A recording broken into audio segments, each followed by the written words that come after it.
Ninjas cerebrales, hemos llegado a 800,000 suscriptores ninja. Bueno, en realidad eso ya pasó hace algún tiempo, pero les debo el video especial. Hoy te compartiré 10 consejos para aprender idiomas efectivamente sin frustrarte en el proceso, sin pensar que no se te pegan o sentir que los idiomas no son lo tuyo. Así que tomemos acción.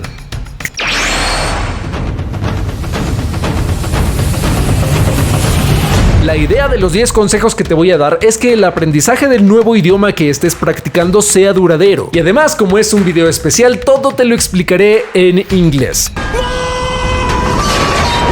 ¿Qué esperabas de un video relacionado a idiomas? Excuse me. Aquí vamos.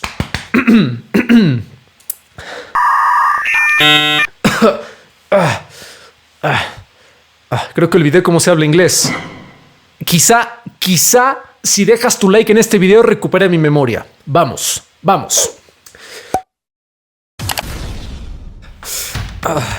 Ok. We are más cerca. Un poco more.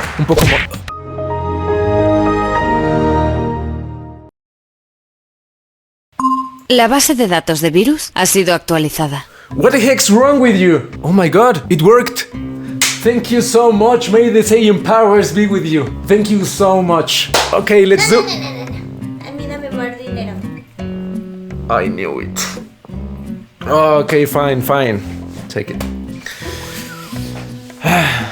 It doesn't matter.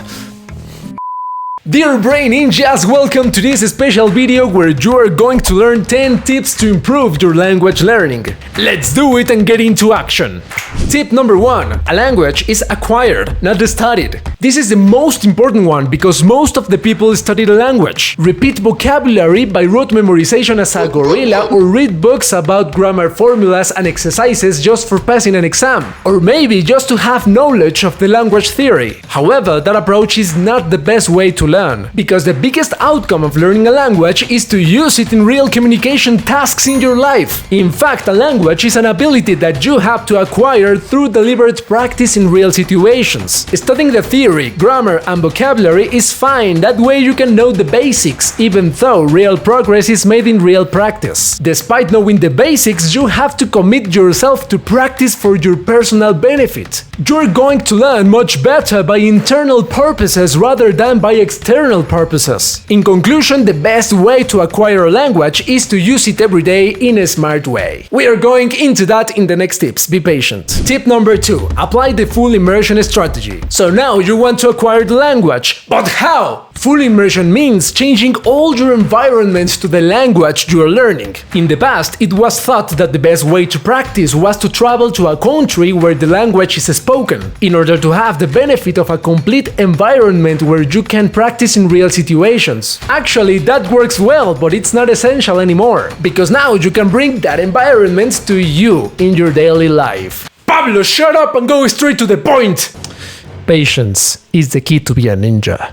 Just do it! There are 4 skills that you need to strengthen in a full immersion strategy. Number 1, reading. Number 2, listening. Number 3, writing. And number 4, speaking. You need to modify your environment in a way that you can consume the language in those 4 skills. Don't be too hard in the beginning. You can start applying small changes to each one. For example, start reading, listening, and taking notes of information of your interest. That's not so difficult. Whether you are in A1 or A2 level, do not use too complex material, because that will lead you to frustration. Or if you are in B1 or B2 level, you can pick information for any difficulty that you can manage. And for speaking, you can have brief conversations with someone close who's willing to help you out. Thus, applying small changes gradually will expose yourself to the language every day, 24/7. That's much better compared to taking 1 or 2 classes per week studying language, for example. Are you taking note of this?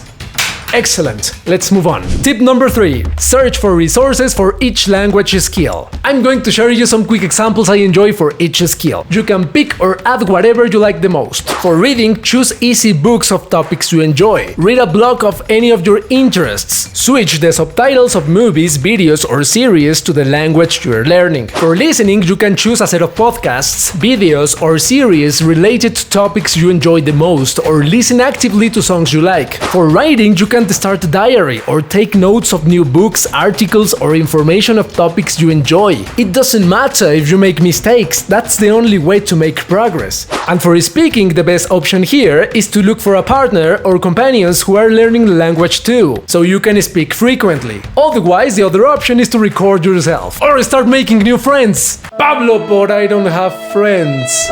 I didn't have friends in the beginning either. Just do your job and practice. Even so, another tool you may like is using an app, just as a complement of practice, not as a one-resource practice. Furthermore, you can find a lot of people to practice with if you join any conversation in a social media group, a Discord server, language networking apps, discussions in forums, or similar places. That's up to you, but consider that speaking is key in order to make progress. Tip number 4. Organize your practice every day. Your practice must happen every day if you want to improve faster. So, there are two types of practice. Number 1, focused practice. Here you need to pick one block of time in your daily agenda for practice. It can be 1 hour, 2 hours, or more. It depends on your goal. During this conscious practice, you need to build understanding, vocabulary, and knowledge with any of the 4 skills, using books, taking classes, or practicing independently.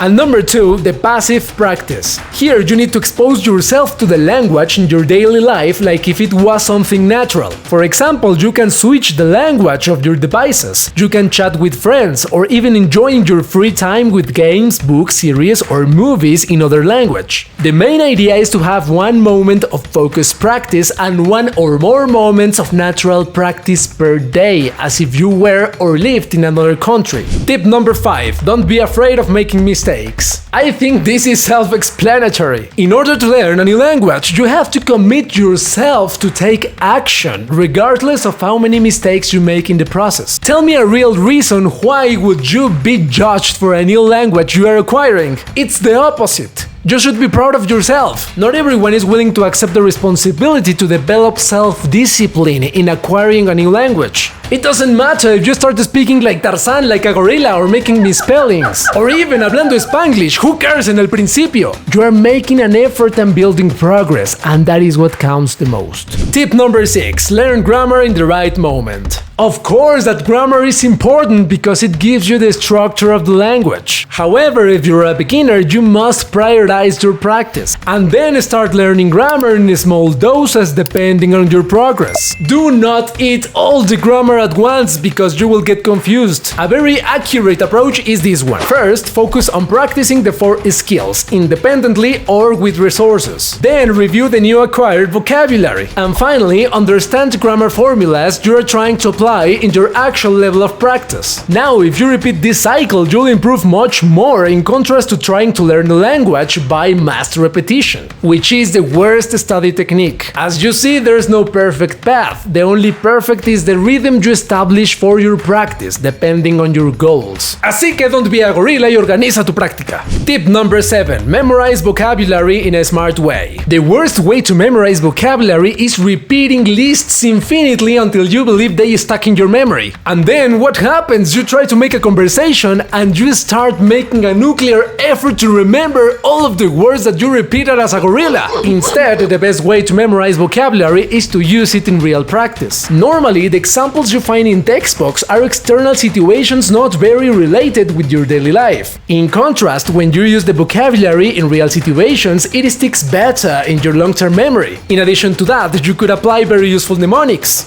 or better called, ninja mnemonics. Such as the keyword mnemonic, the phonetic associations, or the memory palace. For example, you turn a new word in your list, like a new verb, into a similar word in your mother tongue language, and then make a story with both words through an association. Hence, the new word is going to stick effectively in your memory. For this task, you can make a fancy list in Notion or Excel with your associations, like the example I'm just showing to you. Even if you memorize a lot of new vocabulary every day, it's not going to stick stick in your memory unless you practice it in real context. And of course, when you review it frequently as well. Oh, and recently I interviewed one of the best memory athletes and coaches in the world, Anthony Metzivia. The interview is all in English, so you can practice more. And there we discussed about how to apply memory techniques to new vocabulary or to learn effectively a new language. So it might be very useful to you. You can find the interview in the channel or clicking right here. And also I'll put the link in the description down below. Tip number 8. Taking classes is fine if you're willing to practice every day. I've received this issue for a long time from many people. Is it recommended to take classes or should I learn independently? The best way is to have both approaches. Someone with enough experience to guide you, and on the other hand, making an effort to practice every day applying the full immersion strategy. The big advantage of taking classes is that you have someone to practice with and also a lot of useful materials. But remember this, you can have Michael Jordan teaching you basketball and you're not going to be a good player until you do your job. Tip number 9. Make your language learning secondary. In other words, it means that you actually forget that you are learning the language. But how is that possible? Take all of my money! Where's my money? Oh yeah, right. Look at this. She took all of my money in the beginning. Jesus. What does secondary means? I'll give you an example. If you enjoy your most loved hobbies in the language you're learning, without even realizing you'll be improving like a ninja, that is secondary. Long time ago, when I was 15 years old, I improved my speaking skills when I started playing video games in English. And then when I made friends from another countries, the only way to communicate was in English. So I had to push myself to communicate effectively in order to play. That was secondary, because the priority was to play, and learning the language was an obligation to make the priority happen, if you know what I mean. Just imagine that your crush or the love of your life speaks another language, and the only way to be with her or him is to learn the language. It's up to you, and if you go for it, the language will be secondary. You can apply the same strategy with another hobbies, such as reading new books, playing games, watching movies or series in the language you are learning. Maybe not all of your hobbies at once. Pick just one at a time, and you'll get going. And tip number 10, apply deliberate practice. The final tip, this is the best form of practice, so pay attention. Deliberate practice means having awareness of the specific components of a skill you're aiming to improve and exactly how to improve them. Pablo, but I didn't understand. In other words, you have to be aware of the actual difficulties you have in the language and practice every day in order to solve them. After that, you'll have new difficulties and you have to practice to solve them as well, and so forth. You must make your practice like an infinite loop of improvement. If you reach a plateau where you feel good in the language or you just can't improve anymore, it means that you stopped learning and you entered the gorilla mode. If you want to get better, practice better. It takes one step at a time, once a day, regardless of the time you decide to invest. Oh, and before we end this video, I have a bonus tip for you. Tip number 11, take action and do not be a son of procrastination. Look at my finger. Look at my face. Look at my eyes. Look at my eyes. Tell me you are not a procrastinator. Okay, fine. I trust you. Perfect, dear brain ninjas, that's it for today. Let me know in the comments which and how many tips you are applying now, and also tell me which ones you're going to start applying from today. And what about if we make a new series of language learning techniques? I guess you'd love the idea. So let's make this video the first episode of the new series, Ninja Techniques for Language Learning. I hope that you really enjoyed this video. Es un placer poder compartir con todos ustedes este tema. Muchísimas gracias por ser parte de la comunidad ninja. Si eres nuevo o nueva en el canal, te invito a suscribirte para que te conviertas en ninja cerebral y la sigas pasando bien en próximos videos. ¿Y ahora qué sigue para el especial de los 900,000 suscriptores ninja? ¿Cuál será el video especial? Me convertiré en gorila por un día y revelaré cuáles son los 10 procrastinadores más grandes que existen, vestido como todo un hijo de la procrastinación.